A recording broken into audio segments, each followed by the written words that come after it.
بسم الله الرحمن الرحيم আসসালামু আলাইকুম। সম্মানিত দর্শক, বাংলাদেশের জানা অজানা গুরুত্বপূর্ণ কম গুরুত্বপূর্ণ স্থান, অঞ্চল, গ্রাম, শহর সমগ্র বাংলাদেশ নিয়েই আমাদের নিয়মিত পরিবেশনা। আজকে আপনাদেরকে নিয়ে এসেছি বাংলাদেশের প্রাচীনতম জেলা, প্রাচীনতম জনপদ ময়মনসিংহ জেলা, ময়মনসিংহ শহরে আপনাদের সাথে কিছুটা সময় অতিবাহিত করব। পাশাপাশি এর ইতিহাস, ঐতিহ্য, গুরুত্ব সম্পর্কে সামান্য কিছু ধারণা দেব। না টেনে সম্পূর্ণ অংশ দেখুন, হয়তো কোনো তথ্য উপাত্ত আপনাদের ভবিষ্যতে কাজে লাগতে পারে। ভিডিওটি ভালো লাগলে অথবা ভালো না লাগলেও সম্পূর্ণ অংশ না টেনে দেখুন, হয়তো এর কোনো তথ্য উপাত্ত ভবিষ্যতে আপনাদের কাজে লাগতে পারে। সম্মানিত দর্শক, আমরা ছুটে চলেছি ময়মনসিংহ বাইপাস, যেটি দিঘরকান্দা বা দিঘরকান্দি নামে পরিচিত স্থানীয়ভাবে। সেখান থেকে আমরা মোটামুটি শহরের দিকে রওনা হব। পলিটেকনিক্যাল মোড়, মেডিকেল কলেজের আশেপাশে চরপাড়ার দিকে আমরা যাব না, যাব আমরা রেজিস্ট্রি অফিসের দিকে। ডিসি অফিসও রয়েছে সেই দিকেই, আমরা সেই দিকেই রওনা হয়েছি। গাড়ি ছুটে চলেছে শহরের মাঝখান দিয়ে। আর এই সম্পর্কে আজকে আপনারা দৃশ্যগুলো দেখতে থাকুন, আর আমরা কিছু তথ্য আপনাদেরকে দিয়ে রাখি, সেগুলো আপনারা মনোযোগ দিয়ে শুনতে থাকুন। তো চরপাড়া মোড় পার হয়ে এই অঞ্চলে যেহেতু একটি মেডিকেল কলেজ রয়েছে এবং হাসপাতাল রয়েছে, সুতরাং প্রচুর ক্লিনিক, দোকানপাট, ডায়াগনস্টিক সেন্টার চোখে পড়ে। ইতিহাসের দিকে তাকালে 1757 সাল যখন জেলা হিসাবে ময়মনসিংহের জন্ম। এই জনপদের মূল প্রাণ ভ্রমরা কিন্তু নীল জলের বুড়ো ব্রহ্মপুত্র। মোগল সম্রাট আকবরের সেনাপতি মানসিংহের নাম থেকে ময়মনসিংহ, সেখান থেকে আজকের ময়মনসিংহ। আরেকটি ইতিহাস রয়েছে, মুঘল আমলেই একজন শাসক ছিলেন এখানে, মোমেন শাহী। তার নামানুসারে এই অঞ্চলটি মোমেন শাহী নামে পরিচিত ছিল। কালক্রমে মানসিংহর নাম থেকে ময়মনসিংহ হয়েছে। এখনও কিছু কিছু অংশে মোমেন শাহী হিসাবে দেখানো হয়, বিশেষ করে মাদ্রাসা, মসজিদগুলোতে এই নামটি ব্যবহার করা হয়ে থাকে। এই শহর মানেই তো জমিদারের শহর। মুক্তাগাছা, গৌরীপুর কিংবা সুসং দুর্গাপুরের মহারাজদের পদচারণায় মুখরিত ছিল এই মাটি। অপরদিকে রয়েছে ধলা জমিদার বাড়ি, মহারাজা সূর্যকান্ত আচার্য চৌধুরীর তৈরি শশীলজ কিংবা আনন্দমোহন কলেজ আজও সেই সোনালী অতীত শিক্ষার প্রসার বহন করে চলেছে। আমরা মেডিকেল কলেজের কথা বলেছি। মেডিকেল কলেজ ছাড়াও এখানে উপমহাদেশের সবচেয়ে বড় এবং ঐতিহ্যবাহী বিশ্ববিদ্যালয়। হ্যাঁ দর্শক মণ্ডলী, আপনারা নিশ্চয়ই এতক্ষণে বুঝতে পেরেছেন, কৃষি প্রধান বাংলাদেশে গড়ে উঠেছিল কৃষি বিশ্ববিদ্যালয়, যা আজও বাংলাদেশের কৃষি সংক্রান্ত সবচেয়ে বড় শিক্ষা প্রতিষ্ঠান হিসেবে গৌরবোজ্জ্বল হয়ে দাঁড়িয়ে রয়েছে। ময়মনসিংহ মানেই মহুয়া মালুয়ার ময়মনসিংহ গীতিকা। শিল্পাচার্য জয়নুল আবেদিনের স্মৃতি বিজড়িত এই শহর।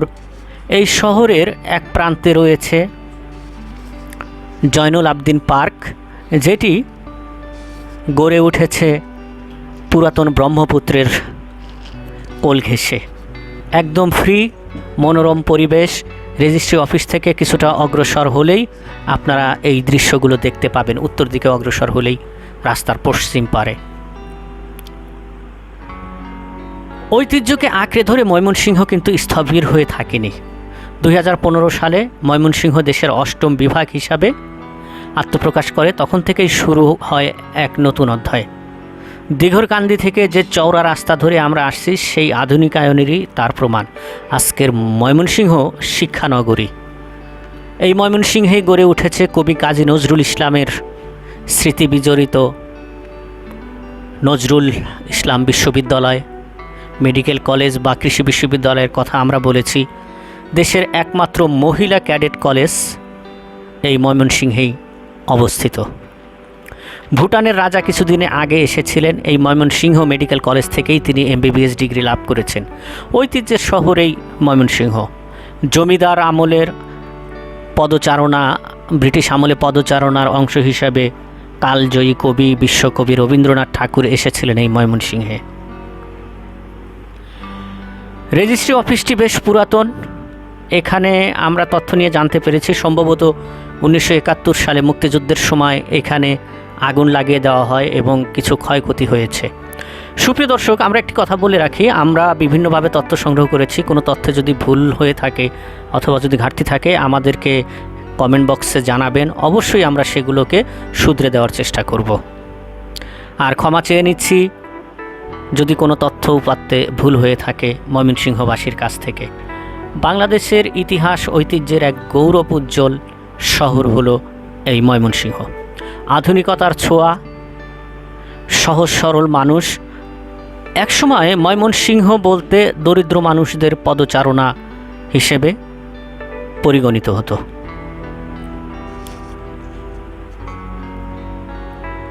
অথচ কালের পরিক্রমায় কৃষিপ্রধান এই অঞ্চল বহুমুখী ফসলের কারণে ব্যবসা বাণিজ্যে বেশ উন্নতি লাভ করেছে, যার কারণে শহরের দোকানপাটগুলো যদি আপনারা দেখেন আপনাদের মনগুলো ভরে যাবে যে এখানকার উন্নয়ন উন্নতি কতটা আকর্ষণীয়ভাবে এবং দ্রুত হয়েছে। রাস্তায় আছে CNG চালিত অটোরিকশা, পায়ে চলা অটোরিকশা। ময়মনসিংহ আমরা রেজিস্ট্রি বা কোর্টের কাছাকাছি চলে এসেছি। আপনারা আশেপাশে দেখতে পাচ্ছেন যে আমরা কোর্ট এরিয়ায় এসেছি। আইনজীবীদের বসার জায়গা বা তাদের বার এখানে রয়েছে। ডিসি অফিসও এর পাশেই। আমরা সব কিছু একমুখী ক্যামেরায় রাস্তার একদিক থেকে যাওয়ার কারণে সব দৃশ্য হয়তো ধারণ করতে পারিনি। জেলা রেজিস্ট্রি অফিস, সদর সাব রেজিস্ট্রি অফিস আমরা অতিক্রম করছি এখন।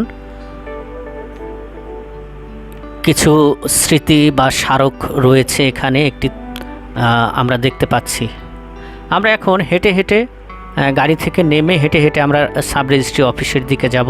জেলা রেজিস্ট্রারের কার্যালয় আপনারা দেখছেন, এখানে প্রতিদিন শত শত রেজিস্ট্রি দলিল সম্পাদন হয় এবং জেলার বিভিন্ন ধরনের রেজিস্ট্রি কাজ, যেমন বিবাহ রেজিস্ট্রি, তারপরে বিভিন্ন লাইসেন্স প্রদান, চুক্তিপত্র, যেগুলো রেজিস্ট্রি হয়ে থাকে জেলা রেজিস্ট্রারের অফিস থেকেই সেগুলো নিয়ন্ত্রণ হয়ে থাকে।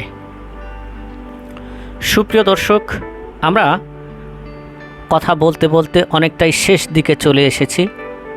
আবারও আপনাদের প্রতি একটু অনুরোধ, একটু লাইক, কমেন্ট, শেয়ার করে আমাদেরকে উৎসাহ দেবেন।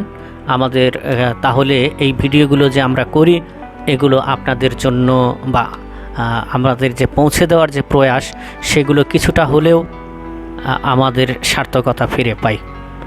সামনের দিকে যে রোডটি আমরা একটু আগেই দেখলাম, এই রোড দিয়ে উত্তর দিকে অগ্রসর হলেই বিখ্যাত জয়নুল আবেদিন পার্ক, বিনোদন পার্ক। এ সম্পর্কে আমাদের একটি ভিডিও রয়েছে, আমরা দিয়ে দেব আই বক্সে বা আই বাটনে, আপনারা ইচ্ছা করলে সেখান থেকে দেখে নিতে পারেন। সম্মানিত দর্শক, ভালো থাকবেন, সুস্থ থাকবেন, আমাদের জন্য দোয়া করবেন। ময়মনসিংহ জেলা শহর, ময়মনসিংহের ইতিহাস ঐতিহ্যের নগরী থেকে বিদায় নিচ্ছি। আল্লাহ হাফেজ।